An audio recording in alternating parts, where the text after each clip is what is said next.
नमस्कार, मेरा नाम विवेक कुमार है। मैं एमएलटी कॉलेज सहरसा के इतिहास विभाग में असिस्टेंट प्रोफेसर के पद पर कार्यरत हूँ। आज की इस ई लर्निंग कक्षा में आप सबों का स्वागत है।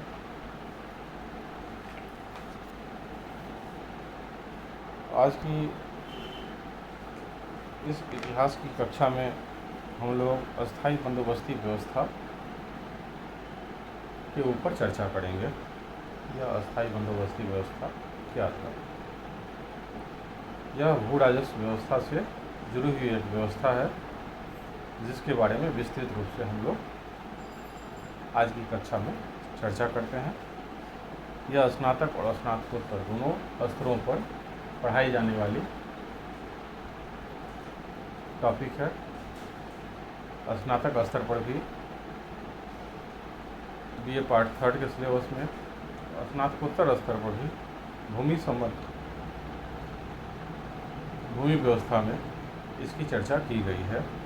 दोनों के पाठ्यक्रमों में यह शामिल है, इसलिए दोनों स्तरों पर, स्नातक और स्नातकोत्तर दोनों स्तरों पर दोनों स्तरों के विद्यार्थी इस चर्चा से लाभान्वित होंगे। हम लोग आज की चर्चा में देखेंगे और सुनेंगे कि अस्थायी बंदोबस्ती व्यवस्था है क्या, इसे क्यों लागू किया गया था,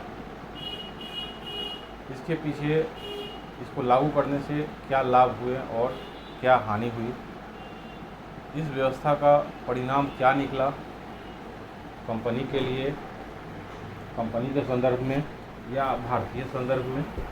तो इन सारे चीज़ों पर हम लोग नज़र डालेंगे।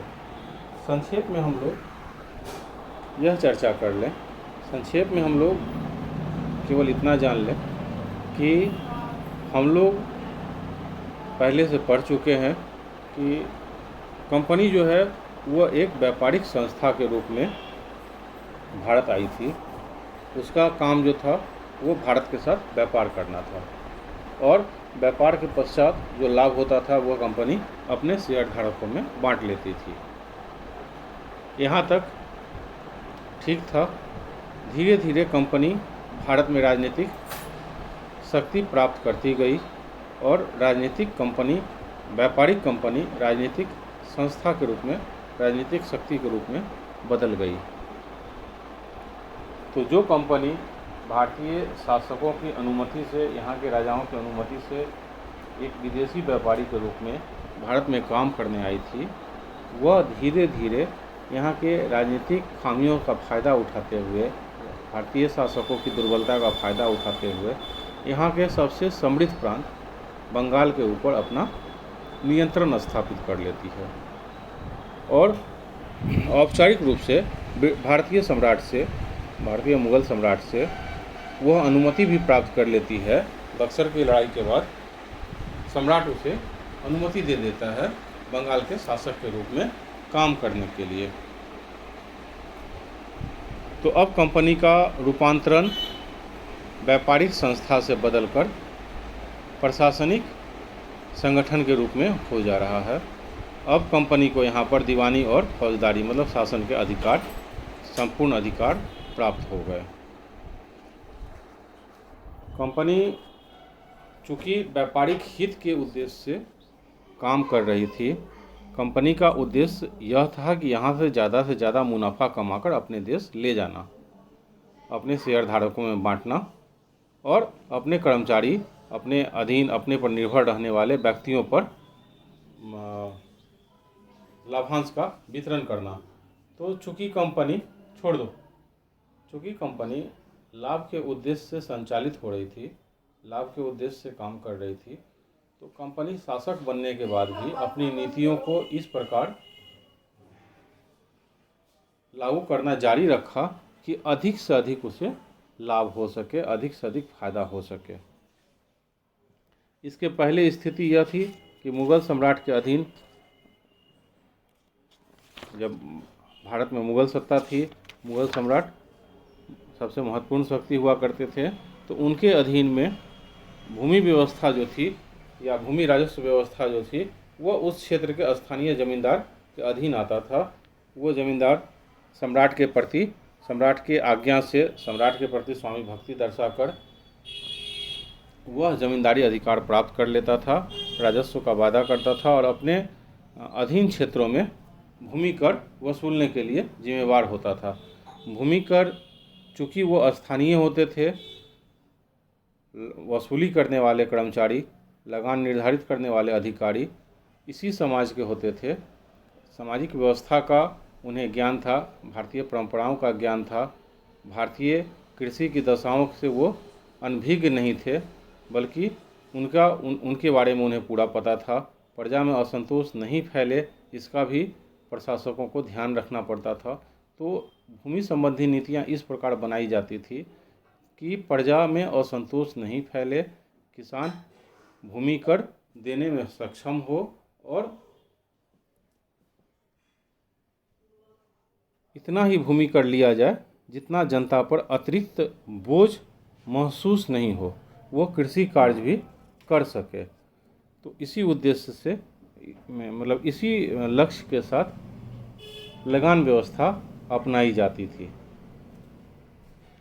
लेकिन अंग्रेज़ जब भारत आए और उनके अधीन जब कलकत्ता, बंगाल की हिस्सेदारी उन्हें मिल गई, दीवानी प्राप्त कर ली, तो स्थिति बदल गई। पहला बदलाव आया कि अब जो प्रशासनिक प्रमुख था वह देसी नहीं बल्कि विदेशी था। वह इस समाज से ताल्लुक़ नहीं रखता था, बल्कि उसका देखा समझा हुआ समाज जो था वो ब्रिटिश समाज था।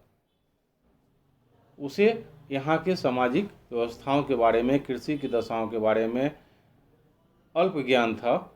वो विदेश से केवल व्यापार करने के लिए आए थे, जो किसी अभियान पर, वो साल भर का अभियान हो, 2 साल का हो, 3 साल का हो, उसकी बहाली उसी कालखंड के रूप में होती थी। वो यहाँ आते थे और अपना निश्चित कार्यकाल बिताने के बाद वापस अपने देश लौट जाते थे। तो उन्हें यहाँ के बारे में पूरा पता नहीं था। वो यहाँ के भौगोलिक, सामाजिक, आर्थिक दशाओं से अनभिज्ञ थे। दूसरा अंतर यह आ गया कि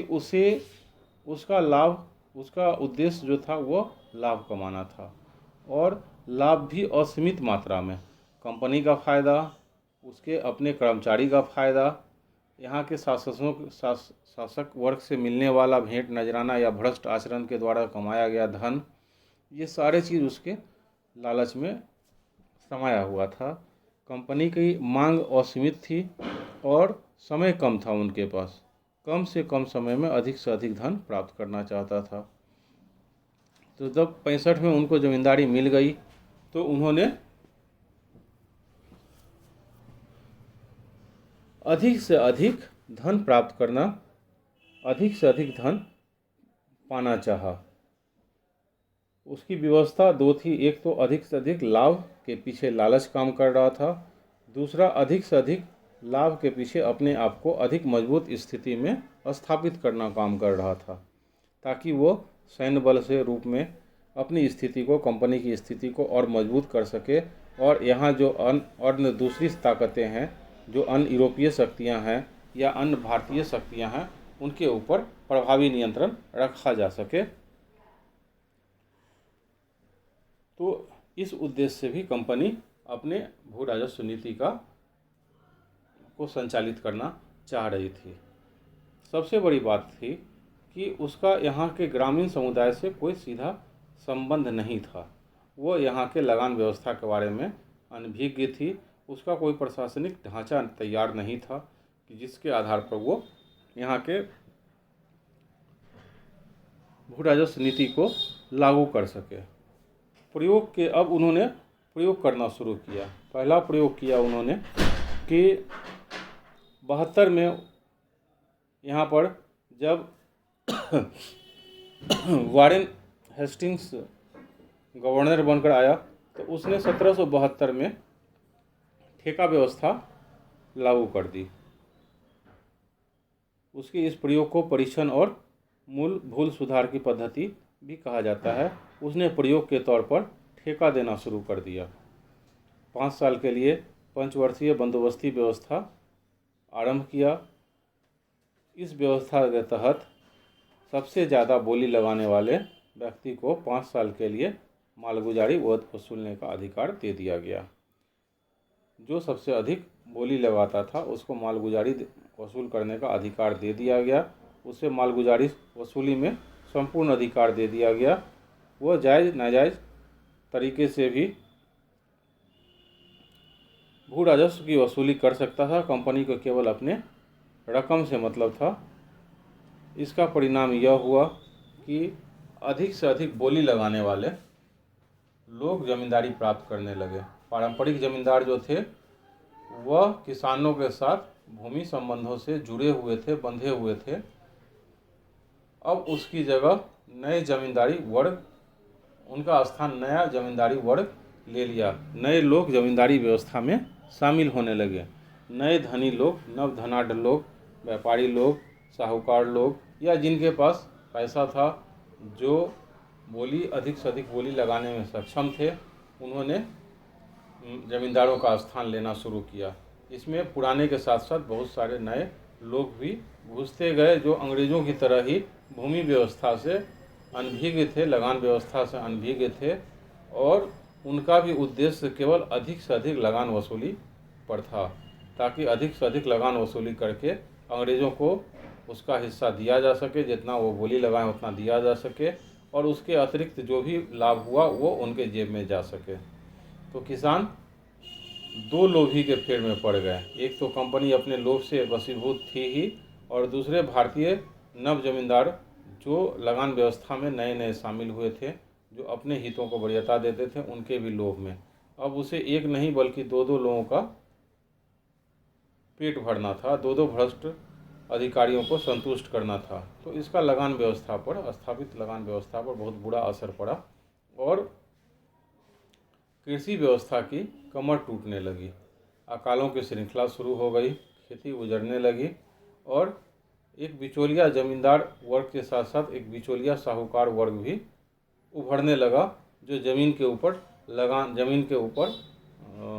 ऋण देता था, कर्ज देता था, ज़मीन को गिरवी रख के कर्ज देता था। एक वो वर्ग भी उभरने लगा और इस तरह किसान जो है वो अंतहीन कर्ज के जाल में फंसते चले गए। तो इसके बुरे परिणामों को देखकर 1777 में जब 5 साल पूरा हुआ तो उसके बाद हेस्टिंग्स ने इसे 5 साल के लिए फिर नहीं लागू किया बल्कि 1 साल का बंदोबस्त किया। लेकिन ग्रामीण जनता पर अत्याचार जारी रहा। भू राजस्व से सरकार की आय भी निश्चित हो गई, लेकिन इसका परिणाम कंपनी के शासन पर उम्मीद के अनुरूप अच्छा नहीं पड़ा। हर साल की ठेकेदारी व्यवस्था या इजारेदारी व्यवस्था से कंपनी को बहुत फायदा नहीं हुआ। तब कंपनी ने इसी तरह के भूल और सुधार इस प्रकार यह व्यवस्था, ठेकेदारी व्यवस्था प्रयोग के तौर पर जो भू राजस्व व्यवस्था चल रही थी, यह व्यवस्था 1793 में कॉर्नवालिस के अस्थायी बंदोबस्त के आने तक चलती रही। कॉर्नवालिस ने 1793 में अस्थायी बंदोबस्त व्यवस्था की घोषणा की। अस्थायी बंदोबस्त व्यवस्था अस्थायी से इसलिए कहा गया कि इसमें जमींदारों के साथ सरकार ने एक एग्रीमेंट कर लिया कि इस तारीख को सूर्य डूबने तक आपको लगान की यह निर्धारित रकम सरकार को दे देनी है। तो यह व्यवस्था अस्थायी, परमानेंट सेटलमेंट सिस्टम इसको कहा गया। अस्थायी व्यवस्था इसलिए इसको कहा गया कि सरकार ने पिछले 20 सालों में मतलब 72 से 92 तक के अवधि के बीच में जो लगान व्यवस्था में प्रयोग किया उसके आधार पर सरकार, कंपनी जो थी वह एक रकम निर्धारित कर ली और उस रकम के आधार पर उसने जमींदारों से एग्रीमेंट किया। जमींदारों के साथ समझौता किया। उसका पिछले जो 20 सालों में लगान की वसूली हुई, उसके आधार पर ही उसने एक रकम तय कर ली। 1793 के पूर्व मालगुजारी की रकम घटती बढ़ती रहती थी, लेकिन 1793 में जो अस्थायी व्यवस्था लागू की गई तो उस समय रकम निश्चित कर दिया गया और यह कहा गया कि सरकार जो है यही रकम को आगे वसूल करती रहेगी जब तक यह व्यवस्था चलती है। अब इस व्यवस्था में सरकार ने जो व्यक्ति सरकार के द्वारा तय की गई जमींदारी या सरकार के द्वारा तय की गए लगान को देना स्वीकार किया, वह जमींदार उन्हें ही जमींदार बना दिया गया। यह तय किया गया कि इस रकम को वसूल कर निर्धारित तिथि तक, सूरज के डूबने तक, इसको सनसेट नियम भी कहा गया या सूर्यास्त का नियम, मतलब सूरज के डूबने तक अगर निर्धारित रकम कंपनी के राजकोष में जमा नहीं किया जाएगा तो उस व्यक्ति की ज़मींदारी नीलाम कर दी जाएगी। फिर जो व्यक्ति, दूसरा व्यक्ति जो तैयार होगा उसके यह ज़मींदारी दे दी जाएगी, या जो उसके जगह पर किसी दूसरे व्यक्ति को ज़मींदारी दे दी जाएगी। तो ज़मींदारों का काम यह था कि सरकार द्वारा तय की गई राजस्व की राशि को उन्हें अमुक तिथि को सूरज डूबने तक राजकोष में जमा कर देना था। इस रकम में से 10/11 भाग उन्हें लगान वसूली के लिए 10/11 भाग सरकार को दे देना था और 1/11 भाग लगान वसूली के क्रम में जो खर्चे होते थे उसके लिए वो अपने पास उसे रख लेना था। तो इस प्रकार इस नियम को स्थापित कर दिया गया कि एक निर्धारित रकम मालगुजारी वसूली के खर्चे के एवज में ज़मींदारों को दे दिया गया और लगान का एक हिस्सा, निर्धारित हिस्सा सरकार को दे दिया गया। सरकार की आय निश्चित हो गई। ज़मींदारों को लगान वसूली के क्रम में जो खर्चा होता था उसके लिए एक निश्चित राशि दे दी गई। किसानों को लगान की रकम निर्धारित कर दी गई कि आपसे इतना पैसा लगान लिया जाएगा। तीनों का आय निश्चित हो गया। कंपनी को फ़ायदा यह हुआ कि अब वो अपनी वार्षिक योजनाएं या आगे दूरगामी योजनाओं के लिए वो निश्चिंत हो गई कि उसे कितना राजस्व प्राप्त होने वाला है। वह अपने राजस्व की अनिश्चितता समाप्त हो गई, उसकी आय निर्धारित हो गई। ज़मींदारों को फ़ायदा हुआ कि उन्हें पता चल गया कि इतनी राशि हमें सरकार को देनी है, तब मेरी ज़मींदारी सुरक्षित है। और प्रशासनिक व्यवस्था में उस क्षेत्र में, ज़मींदारी वाले क्षेत्र में उसे व्यापक अधिकार मिल गए। भूमि, उस क्षेत्र के भूमि का वह ज़मींदार मान लिया गया, मालिक मान लिया गया। किसानों को यह फ़ायदा हुआ कि उसे पता चल गया कि राजस्व की राशि कितनी होगी। उतनी राशि के देने के बाद जो रकम बचेगी वह उसके अपने उपयोग के लिए होगी और तीनों का हिस्सा निर्धारित हो गया। अब हम लोग यहाँ तक समझ गए कि इसको लागू क्यों किया गया। कंपनी के आय को निर्धारित कर देने के लिए इसे लागू कर दिया गया। कंपनी का आय निर्धारित हो गया।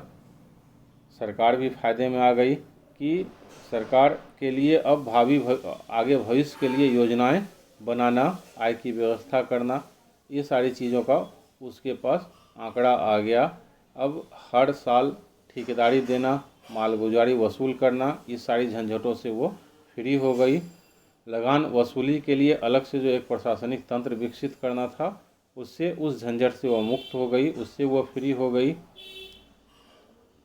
लगान वसूली का काम ज़मींदारों पर छोड़ दिया गया और ज़मींदारों को लगान वसूली के लिए कुछ पुलिस अधिकार भी दे दिए गए। तो एक वर्ग के रूप में, मतलब एक प्रशासनिक ढांचा जो खड़ा करना पड़ता, उससे कंपनी मुक्त हो गई। इसके अलावा फ़ायदा यह हुआ कि यह ज़मींदार वर्ग का हित अंग्रेजी हितों के साथ जुड़ा हुआ था, इसलिए वह हमेशा उसका शुभचिंतक बना रहा, उसके साथ एक मित्र वर्ग के रूप में बना रहा। भारत में अंग्रेज़ों को अपना एक हितधारक वर्ग तैयार करने में मदद मिली। जो मुसीबतों के समय में या असंतोष के समय में कंपनी की सुरक्षा करता था। तो ये सारे फ़ायदे कंपनी को इस व्यवस्था से हो गए। अब हम लोग इसके अगले भाग में, अगले क्लास में यह चर्चा करेंगे कि इस व्यवस्था को लागू करने का केवल फ़ायदा ही हुआ या इसका कुछ नुकसान भी हुआ, इससे क्या क्या लाभ हुआ, इससे क्या क्या हानि हुई, या इस व्यवस्था का अंततः परिणाम क्या निकला। तो अगले क्लास में हम लोग फिर इसी चर्चा को कंटिन्यू करेंगे। तब तक के लिए धन्यवाद।